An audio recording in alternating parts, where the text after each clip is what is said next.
Ito na lang yung strategy ko mga idol, no, para hindi tayo ma-detect ng kalaban kung saan na tayo banda, no?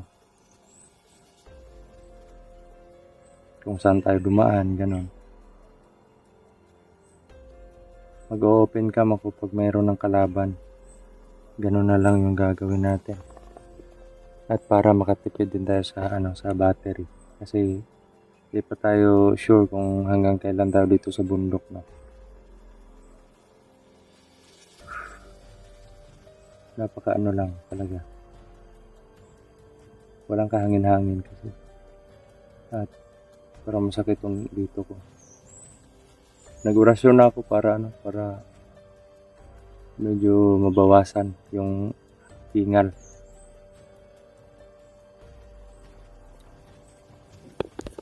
Yan. Nasa gubat tayo. Sa gubatan po ito. Gubat siya pero patag. Hindi siya talagang bundok talaga. Nasa paanan tayo ng bundok eh. At doon tayo papunta sa bundok, no. Dito pa lang tayo sa paanan. Dito sa unahan ko may dalawang kalaban. Mga idol, no. Parang matitigas yung mga nila, mga kabal. At sa mga nag-comment naman po, bakit pinapatagal pa daw natin yung laban? Ilang beses ko na po yung in-explain na ang mga kalaban po hindi po magkatulad ng hindi magkatulad lahat, hindi magkapareho yung mga abilidad nila. May iba na madali lang natin napapatay. Meron namang iba na kailangan pa natin pagurin bago natin patayin, kasi pag nilapatan agad natin ng pangwasak na orasyon na hindi po mamamatay agad yan. May mga kalaban na ganun, no? Kasi kailangan pa nating basagin yung kabal nila bago natin sila lapatan ng orasyon na pangwasak para magkaroon ng sumpa yung pagkamatay nila, para hindi na sila mabuhay, no? Yan yung ginagawa natin. At yun, yung ginagamit po natin tigal po, fighting skill or orasyon, tigal po. kamao at sipa na may kasamang tigal po. Yan po yung sandata natin dito. Kasi nawala na sa akin si talim, hindi ko na nakita.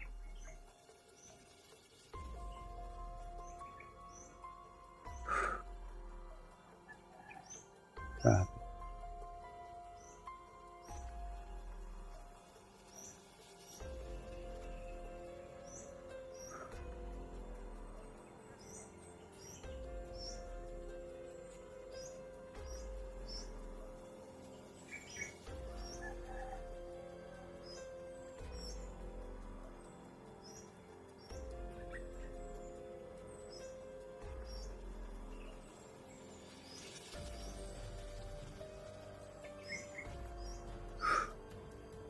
Tara mga idol, no? Patayin natin to kasi wala namang sign na mayroong hypnotize ng mga taong base doon sa aura nila, kagustuhan talaga nila na magpakasama or maging masamaan. Di ko lang alam kung kaninong tao itong mga tao to.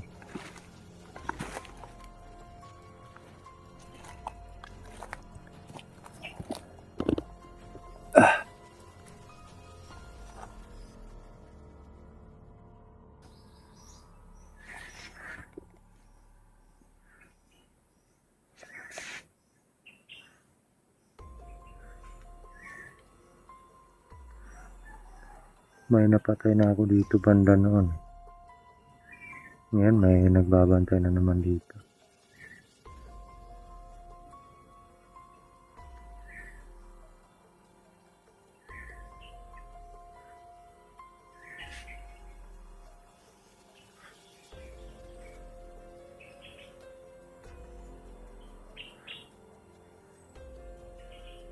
Hoy!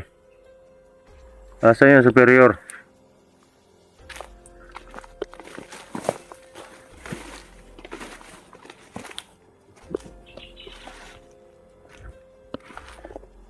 Mo na si mug atang-atang bantay-bantay dire nya nagpangutan-on mo di no manubag.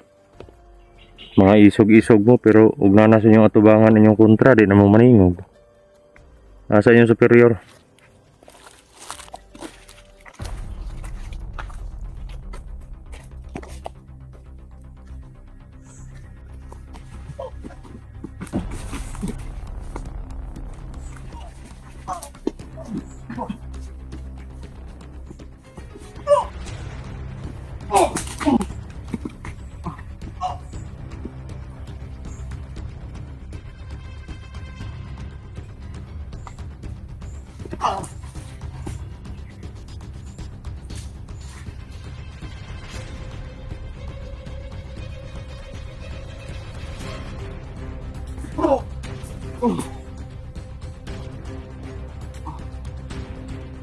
Ada superior.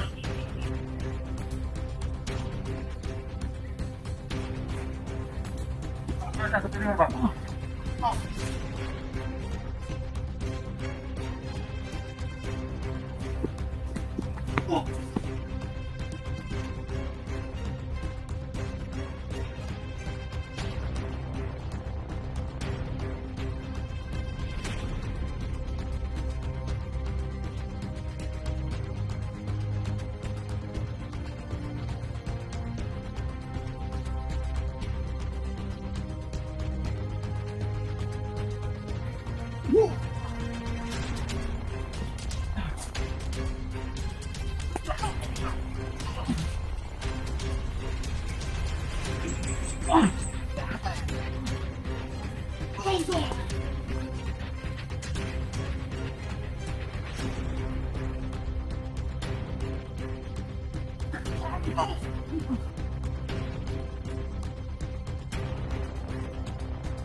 Asa, superior!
Grabe mga idol. Tindi.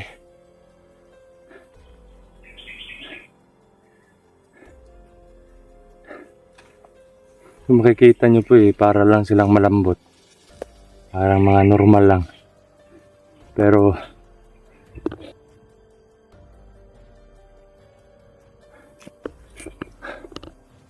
kung kita nyo po kung ano-ano na lang yung ginagawa ko sa kanila para mapatay, para manghina. Mga mababagsik po. Malakas yung ano nila, pangontra sa tigal po.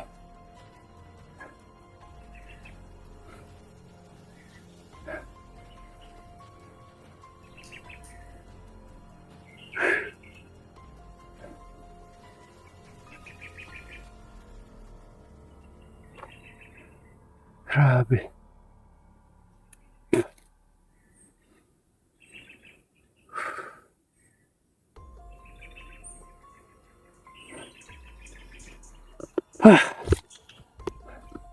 Sana makita din natin si ano dito, yung nirescue nila. Ano ngayon? Yung mission nila Brother Max tsaka ni Master G, no? Sana makita natin yung hinahanap nila. Para nang sa ganun makatulong din tayo, no? Hindi natin alam kung baka nagawi yun dito sa ano na yun. Sa ano na to. Sa lugar na to, no? Sana makita natin, no? Mga idol. Para kahit paano makatulong tayo. baka sakali makatulong tayo sa mission nila. Kasi nagkukumustahan naman kami nila eh. Kumusta ka dyan bro? Kumusta kayo dyan? Ganon. Eto, nasa mission kami, ganito, ganyan.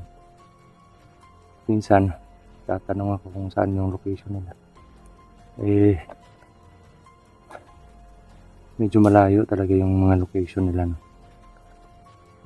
Pati din naman ako sa kanila, malayo ako sa kanila. Location na ano. Kasi kumikilos yung bawat grupo ng mga kalaban pag nawawalan ng yung mga hunters. Nakakabuo sila ng strategy, lalo na pag ako yung nag-i-explore sa lugar na to or kami nila Dudoy, tapos bigla nila kami makikita doon sa video ng mga kapatid natin na hunters.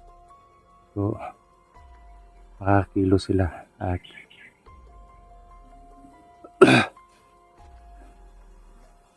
masasabi nila na malaya tayong gawin yung gusto nating gawin ngayon kasi wala dito yung maharang sa atin. Yun yung mangyayari. Grabe. Hingal ako, mga idol.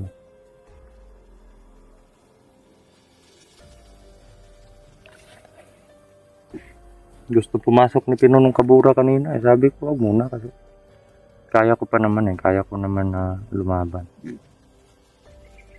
Okay lang yun kung kung parang may sigbin Hindi na pa ako naririnig ng sigbin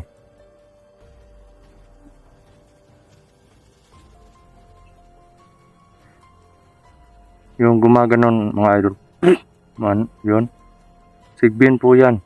Pag nakakarinig po, tapos parang baboy na gumaganon yung mga tenga nila. Yung pumapalak-palak. Yan, sigbin po yan pag nakakarinig kayo. Kadalasan maririnig nyo yan sa maghahating gabi, yung alas 11 ng gabi, tsaka alas 12 ng midnight, ganun. Makakarinig kayo kadalasan sa mga ganyan. Pero yung sa mga bundok-bundok, kadalasan magpaparinig yan nasa mga 10 PM. Ganun. So, pag nakakarinig kayo ng parang ganun, tapos gumaganon yung parang tunog ng gumaganon na baboy, yung pumapalak-palak yung tenga. Sigbin po yan. Pwede nyo pakainin yan ng hindi magpapakita yan sa hindi napipili Pwede pakainin ng bulaklak ng kalabasa at uling. Yung uling. Ilagay nyo lang malapit kung saan nyo narinig yung boses. At hanggang umamo sa inyo yan, mga idol. Pwede nyo yung pangontra sa mga aswang masasamang loob. Pwede nyo mautusan yan. Grabe mga idol.